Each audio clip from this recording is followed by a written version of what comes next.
Hey, what's up, guys? Welcome back. So last lesson we started talking about the practice of containment, right? So we had the Truman Doctrine, which said that we were going to stop any type of spread of communism at any means necessary. And we tried that. We tried it in Korea. Now, it really did not work out the way we planned. Now, yes, it did stop communism from entering South Korea. But that does not mean that we won the war. So it's kind of this interesting military action, and a lot of people look at it pretty negatively.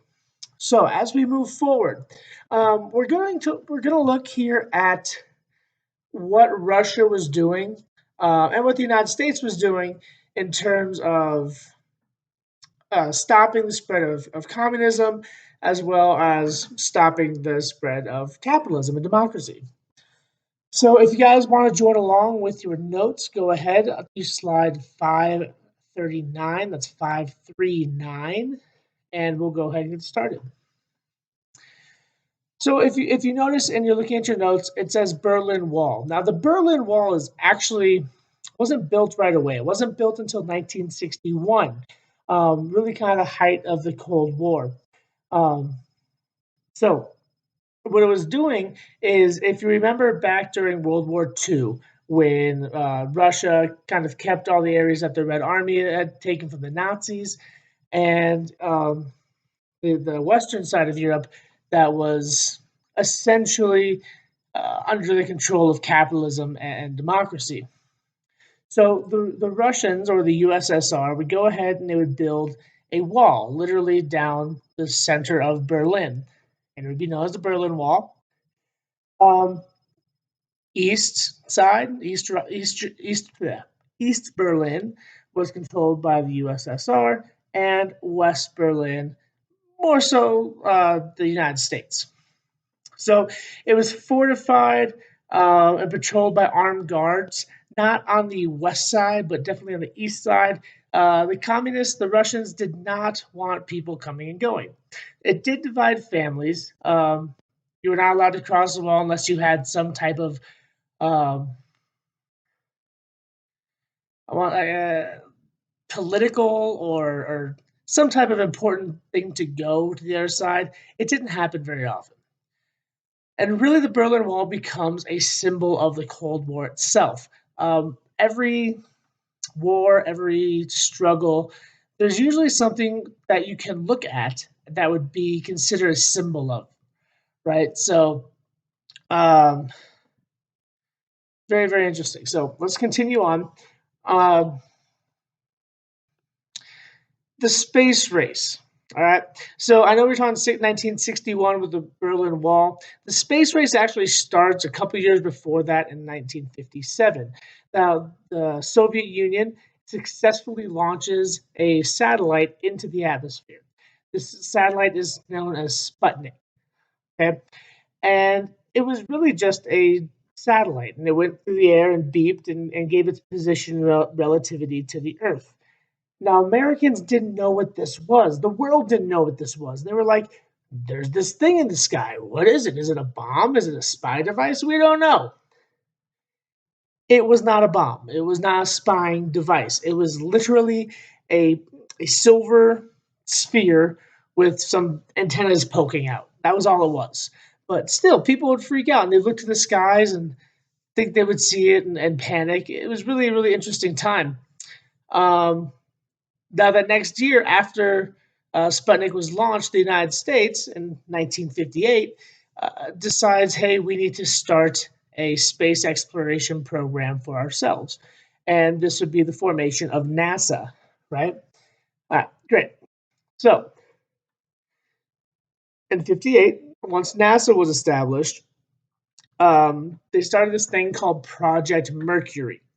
All right, now this project lasts for uh, 5 years or so, and it was going to be the first United States manned space program. Okay, they attempted to make 6 manned flights. All right, from 61 to 63. And they had three goals, right? So they wanted to send these guys up, and they had three goals. One, they wanted to orbit around the Earth. Okay, they want to send someone up, and they wanted them to go around the Earth. Simple enough. They wanted to see if humans were able to function in space. That was number two. And number three, could both the spacecraft and the individual that orbited the Earth return to Earth safely? So that was what Project Mercury was going to be. Now, if you've ever seen the movie Hidden Figures, that is Project Mercury. So uh, they want to send some guys up. They want them to go around the Earth. They want them to come back. That's essentially what it was. But we do it a little too late. Russia actually beats us. So, like I said, they're going to send guys up from 61 to 63, but Russia is able to do it before we do. On April 12th of 1961, the Russians shoot up a gentleman into space by the name of Yuri Gagarin, and he is the first man in space. His entire trip lasts about 108 minutes. They circle the Earth's orbit one time and make it back to Earth safely. So the Russians actually beat us in phase one of the space race. Actually, they beat us twice. They beat us with Sputnik, and they beat us with Yuri Gagarin orbiting the Earth. His spaceship, not that it really matters, was called the Vostok. Kind of interesting. So this really ups the ante for the United States. What are they going to do now? The Russians have got a satellite in space. They've got a human into space. They actually got a dog into space as well. So what are we doing? So Project Mercury is really going to amp up.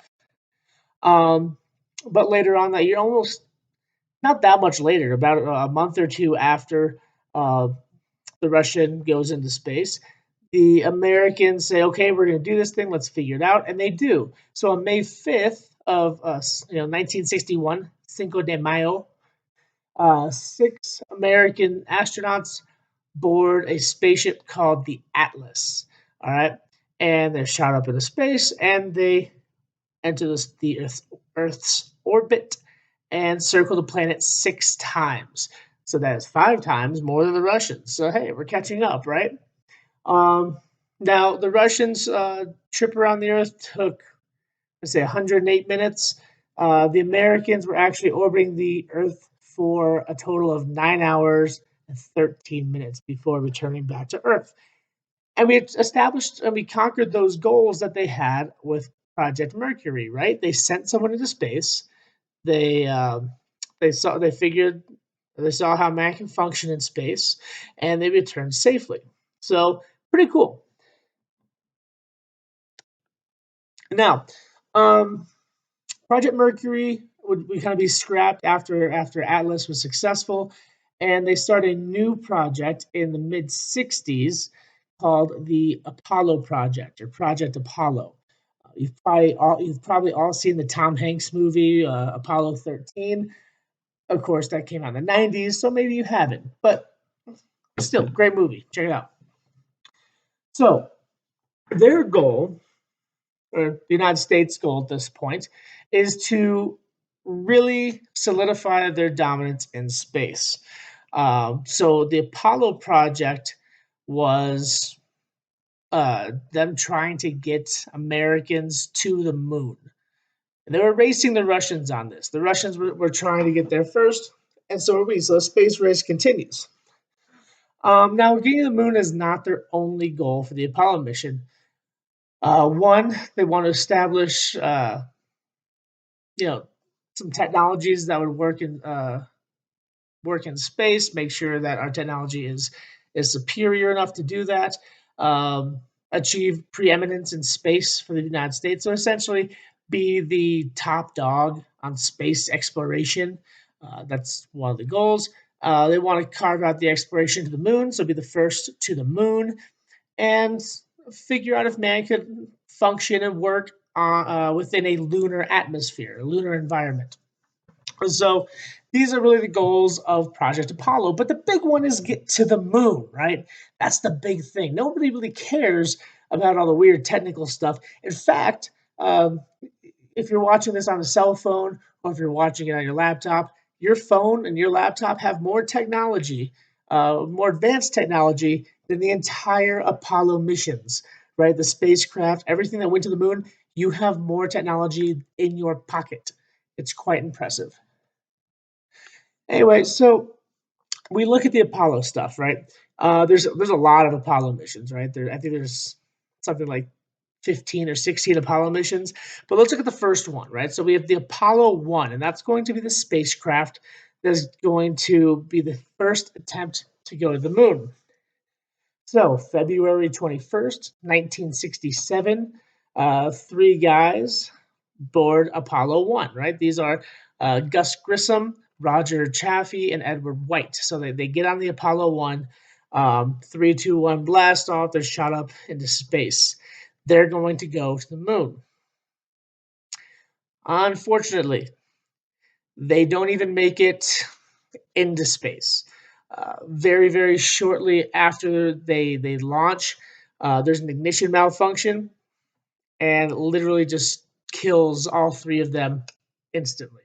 Now, if you want to see kind of a before and after shot, go ahead, look at slide 545.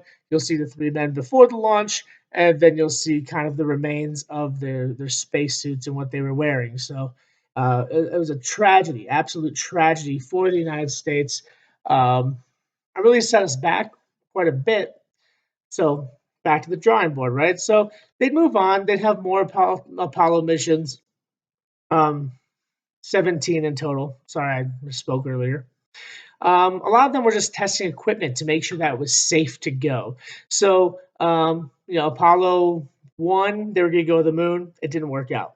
Apollo 2, 3, 4, 5, 6, 7, 8, 9, 10 were all testing the ability to go to the moon. So they weren't necessarily trying to make it there, but they were trying to make sure that they could do everything possible to get to the moon.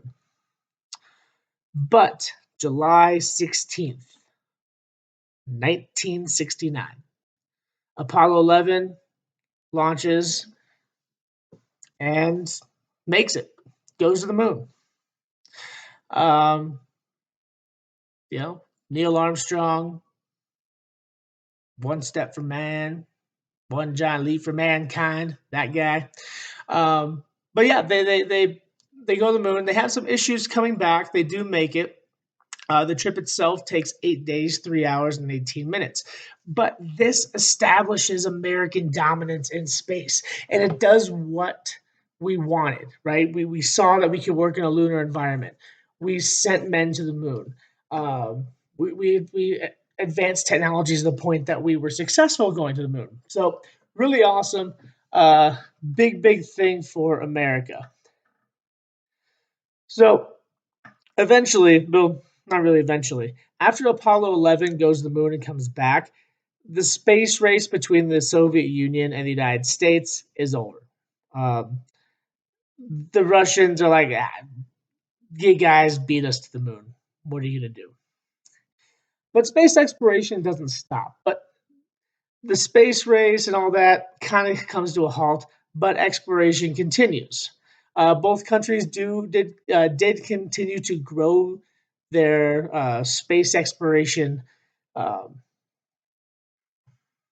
programs, and they would see successes, they'd see tragedies, both sides. And now we have a space station actually, where the Russians and the United States actually kind of work together to make sure it's running properly. It's pretty big.